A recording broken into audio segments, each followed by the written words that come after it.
nós voltamos com o nosso programa à luz desta semana. Você que acompanha sempre o nosso programa, tá? Lembrando sempre que, desde que retomamos nesse período da pandemia, tem sido sempre via Skype. E a TCM permite que a gente, então, a tecnologia, óbvio, né, que faz com que a gente possa ter entrevistados em diversos lugares. Hoje, com muita alegria, entrevistamos o padre Júlio Lancelotti, está lá em São Paulo, eu aqui em Mossoró. Estamos tendo essa boa conversa, né, sobre esse trabalho que o padre Júlio desenvolve. Padre, nós terminávamos o bloco anterior conversando sobre família, né? O senhor reside, convive com 2 sobrinhos, mas como é que é 3 sobrinhos, perdão? Como é que é ter uma mãe, né, que um fascínio pela leitura, né? Isso influenciou também o padre Júlio? Sem dúvida. Minha mãe, quando solteira, ela ficou órfã de pai muito cedo, teve que trabalhar, e ela de uma inteligência privilegiada, de uma memória privilegiada. Aconteceu até um fato interessante na infância dela. Numa prova, ela fez a prova e a professora deu 0. Aí ela chorou muito porque tinha tirado 0, ela nunca tinha tirado 0. Aí a professora disse: não, está tão perfeita a tua prova que isso não pode ter sido você que fez, isso você copiou de algum lugar. E a diretora da escola, que era uma irmã chamada Madre Terezinha, de uma sabedoria, ela foi na sala de aula e chamou minha mãe e falou: Vilma, escreve na lousa o que você escreveu na prova.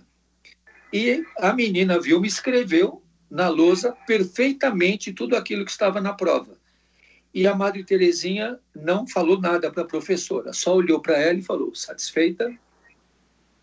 E não era o 0, era realmente a nota maior, porque a memória dela era muito, muito privilegiada, e o raciocínio, ela, quando solteira, você imagina isso, 60, 70, eu estou com 72, 75 anos atrás, ela era datilógrafa, taquígrafa e estenógrafa, e secretária bilíngue. Então, era uma pessoa de uma capacidade de trabalho muito grande, muito valorizada. Quando casou, meu pai achou que ela não devia de trabalhar mais, e ela teve que assumir as tarefas de casa, e logo nasceu meu irmão, e depois eu, 11 meses depois, mas ela nunca perdeu o hábito de ler. Quando jovem, ela fazia leitura com uma vela acesa na mão, porque meu avô desligava a lâmpada e ela ficava com a vela para poder ler. Então, ela lia muito. Eu entrei na escola, eu já sabia as letras, de ver a lombada dos livros da minha mãe. E ela ia me falando as letras. Então, eu já fui para a escola, eu já sabia das letras, porque eu aprendi com ela.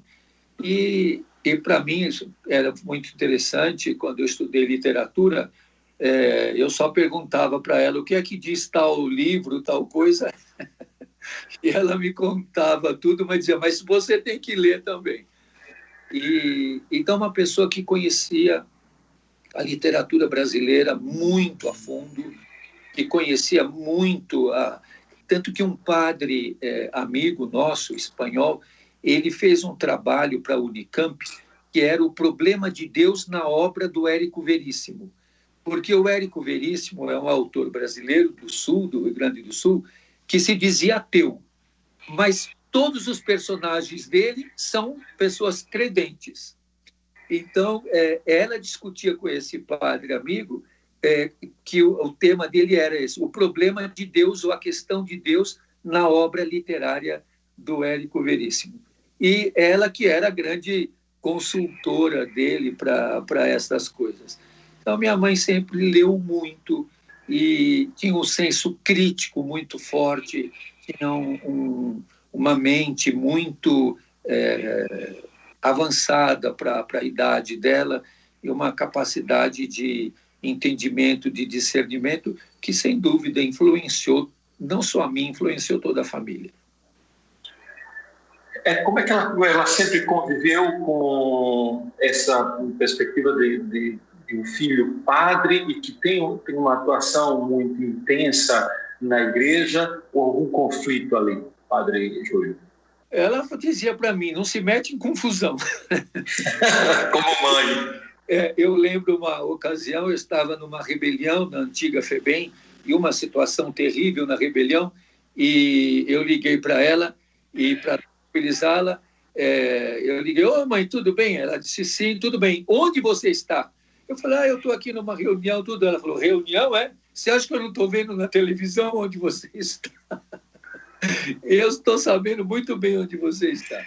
Então, nesse mesmo sofá aqui onde eu estou sentado, que ela ficava sentadinha aqui, às vezes eu sentava e punha minha cabeça no ombro dela e dizia, eu estou precisando de um pouco de carinho. Ela dizia para mim, você escolheu essa vida, agora aguenta. Ótimo. Padre, vamos, já que entramos nesse trabalho, a mãe consolando ali, já que escolheu aguenta, né?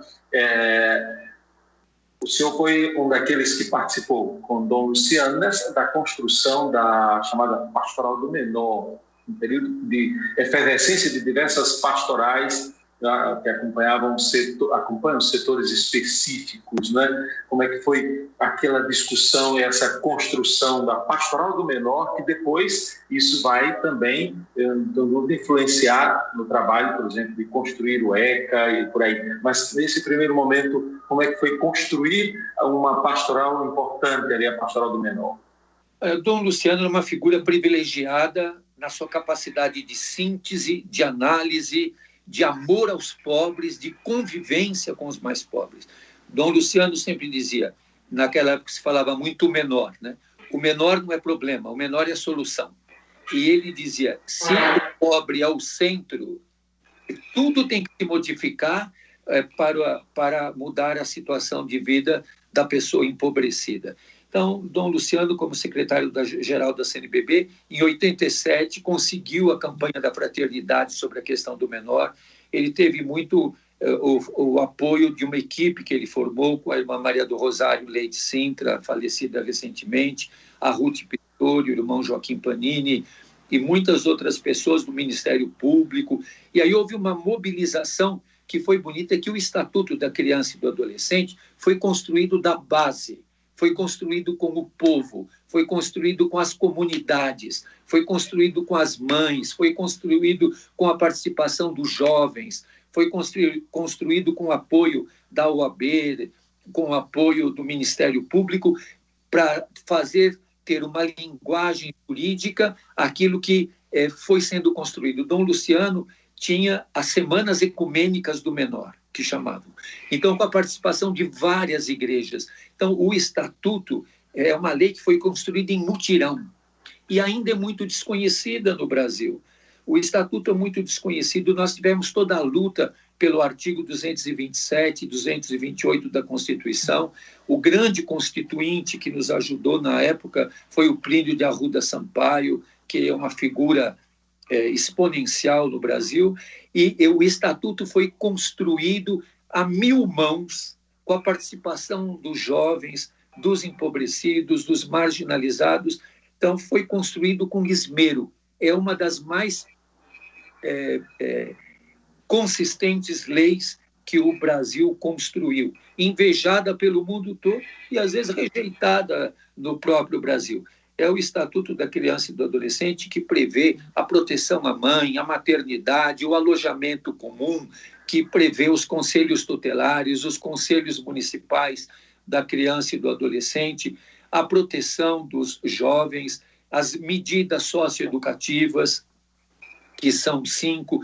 Então, são coisas muito importantes que ainda temos esse grande desafio de conhecer, de vivenciar, para não termos o que nós temos hoje no Brasil, um genocídio da juventude negra, um genocídio dos pobres, um extermínio dos jovens. Então, fica um apelo a todos que nos ouvem. Leiam, estudem o Estatuto da Criança e do Adolescente. Façam do ECA uma verdade na sua comunidade, na sua cidade, no seu município, na sua diocese.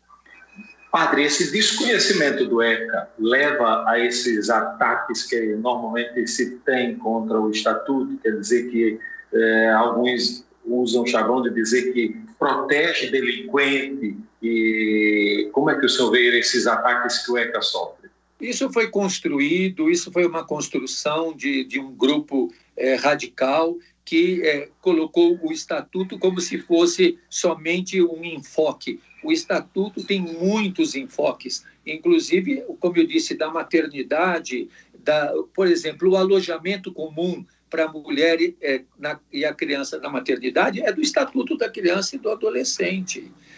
As questões da prioridade da criança e do adolescente na educação estão no Estatuto. A partir do artigo 227, que coloca criança e adolescente como prioridade absoluta. Quem no Brasil hoje vai negar a necessidade de que as crianças e adolescentes sejam prioridade?